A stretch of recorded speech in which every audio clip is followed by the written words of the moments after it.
Hello everyone, welcome back. In this video, we'll be learning about modular coding inside Python. Again, it's a super important concept because going forward, whenever you will be implementing any kinds of real world product, you will be following this particular modular coding approach. Okay. So inside modular coding, what we do, we just create lots of files and folder, and we write the code in a different files and folder, and we just try to connect all the file with each other. So here we usually, let's say, keep a different file for different functionality, and whenever we need it, actually we'll be just calling that particular functionality from that file itself. Okay, this is the idea. So again, let me show you the practical example, then I think this part will be clear. So let's say here I'll be creating a folder. Let's say the folder name is let's say ATM machine main. Let's say this is my folder name. So here I'm going to use the same code. I think you remember we created one ATM machine functionality. So I'll be using that particular example, and here I'm going to show you the modular coding, okay, how it can be done. So let's say you have created one folder called ATM machine main. That means inside this folder, my main, let's say, ATM machine code would be available. See, whenever you are creating any kind of software product, you always need to follow this folder structure. That means, let's say this is my ATM machine main. That means inside ATM machine main, I'll be keeping all of my let's say a necessary implementation. That means my root class implementation, I'll be keeping it here. So let me show you one example. Let's say PyTorch GitHub. See, all the real world project implementation will follow this structure only. See, they also created one folder called Torch.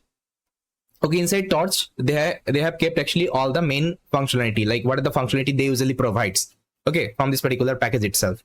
This is the idea. So here we are creating, let's say, ATM machine. Okay, ATM machine application. So all the ATM machine, that means my main code implementation I'll be keeping here. That means whatever functionality my ATM machine provides, I'll be keeping it here. Okay. Now inside that, see, if you check this Torch folder, so inside Torch folder, they created one file called __init__.py. Let me show you.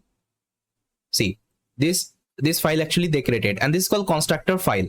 I think you know the constructor, right? Inside a class, we also write def__init__.py, right? Underscore, then self we write.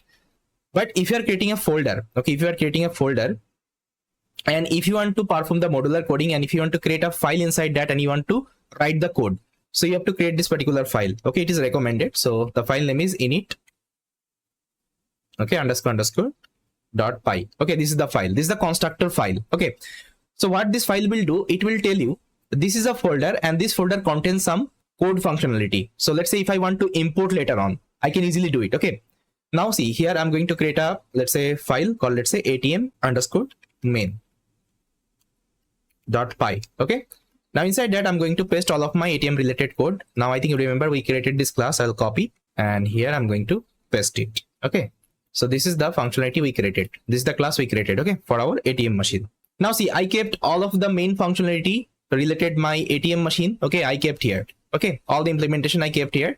Now let's see if I want to use that. Okay, now if I want to use all the functionality one by one, what I will do, I'll create a main file outside of the folder. Well, let's say main.py. Okay, main.py I have created. Now if I want to use the ATM, okay, if I want to use the ATM functionality, first of all I have to import this class. Okay, I have to import this class, then I can access all the method. So here what I will do, I'll just try to import first of all. So you need to write from. Okay, from, it is present in which folder? It is present inside ATM machine folder. So you just need to write ATM machine main. Okay, now inside ATM machine main, in which file it is present? It is present ATM machine main.py. Okay, so here you have to write ATM main. Okay, this particular file name. Now which class you want to import? You want to import ATM class. Okay, so you just need to write import ATM.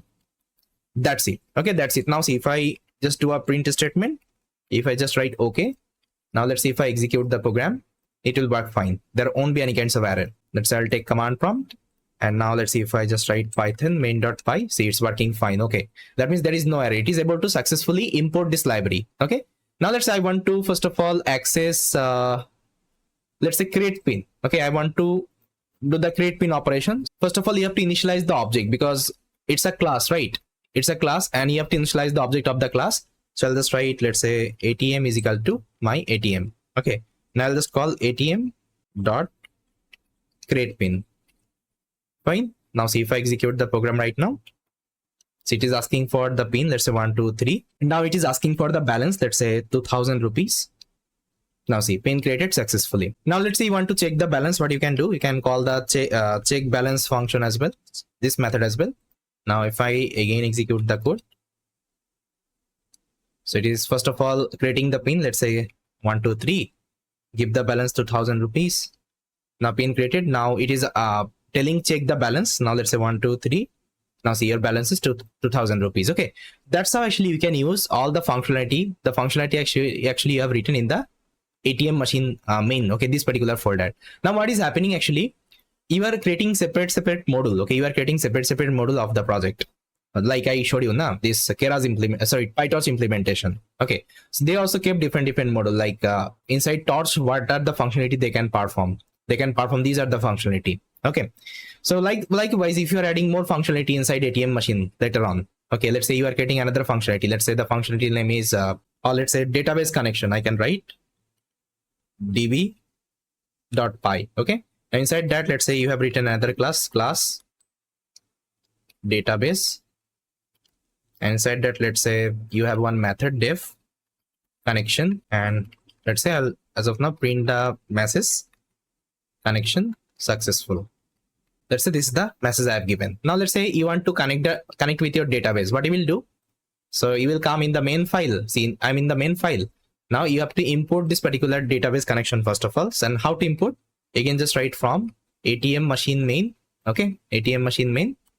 And inside ATM machine main, in which folder actually it is, and inside ATM machine main, in which file it is available? It is available inside DB file. Just call DB. Then import. What? Import actually, if you open the DB database. Okay, I need to open the database. I'll import the database. Okay. Now again, I will be creating another object. Let's say DB is equal to my database. Okay, database class object. Now let's say before creating the pin, I want to connect with my database. So I'll just write db dot connection. Now see what will happen before launching. Now see, before actually accessing my ATM, first of all, it will connect to the database. Now see, if I execute the program, see, the connection successful. Now you can give the pin. Okay, you can add the balance. You can also check the balance 1, 2, 3. Got it? I hope it is clear. This is called actually modular programming. Okay, this is called actually modular coding inside Python. That means instead of writing everything in one file, okay, you are creating a different files and folder, and you are creating one endpoint. Okay, main.py is my endpoint, and from the endpoint itself, I'm running my application. Whatever functionality I need, I will import it and I will be using it. So that's why sometimes actually you saw whenever I imported any kinds of library, I was using the from statement. Okay, from the, let's say, a folder name, then file name, then the class name. Okay, then I was using that particular functionality. Okay, I think you remember. So in future, we'll be doing lots of real world project implementation. There I'll be using this modular coding approach, and this part would be more clear there. And this was the basic structure of the modular coding. That's why I showed you the fundamental concept. And if you're able to understand this, definitely you can also follow the modular coding approach, okay, in your implementation. This is the idea. And you can also create some more folders. Okay, it's not about only you can create only one folder. You can also create multiple folder. Okay, like the PyTorch implementation did. Okay, they have created multiple folder. Inside that you can create multiple files. Okay, multiple Python files. And inside a folder also you can create another folder. Okay, it is also possible. And inside that you can create your main code file. Okay, again, this is your actually design principle. So whenever you are designing the folder of your software, whenever let's say you are defining the structure of your project, that time you have to decide how many folders and file you will be creating, okay, to manage your entire code. This is called actually code management at the end. Okay, so I'll show this inside my project implementation. Whenever I will be doing the modular coding project implementation and all, there actually I will tell you how we can create the project folder structure and how we can how we can actually decide, okay, how many folders you need, how many files you need. We'll be discussing each and everything. So yes, guys, this is all. I hope you liked it. Thank you so much.